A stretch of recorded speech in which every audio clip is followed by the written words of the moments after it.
dengan analogi pelanggaran perjanjian Hudaybiyah dan pelanggaran perjanjian MOU Helsinki. Assalamualaikum warahmatullahi wabarakatuh. Saudaraku umat yang beriman, hari ini saya ingin kita semua jujur kepada hati nurani.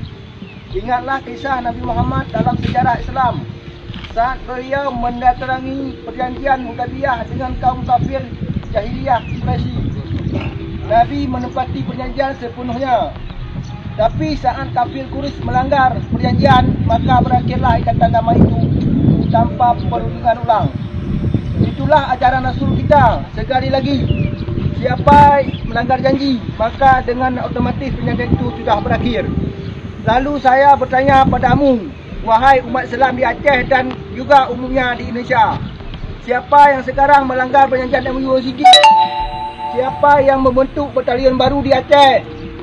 Perjanjian MOU itu sudah dilanggar berkali-kali. Mengapa kalian rakyat Aceh masih diam? Mengapa kita tidak bersuara? Mengapa sarungan-sarungan tidak tahu? Mengapa kalian pura-pura tidak tahu? Mengapa ramai sekali kamu munafik di Aceh ini? Mengapa kaum intelektual di kampus tutup mata? Kalau Aceh sudah jujur, mengapa menjaga perjanjian itu? Lalu mengapa kalian yang katanya muslim, berpenduduk muslim terbanyak di dunia, juga diam dengan kezaliman Indonesia dalam Aceh? Wahai muslim di Indonesia semua, jujurlah kalian dengan perayaan ini.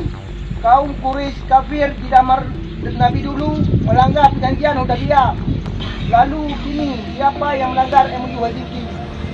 Siapa sekarang yang lebih jahiliyah?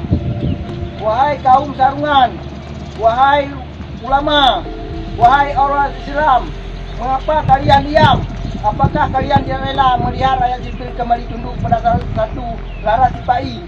Mengapa kalian tidak peduli lagi saat ini Aceh dipuli? Kami tidak akan diam, kami tidak akan lupa, dan kami tidak akan dibungkam.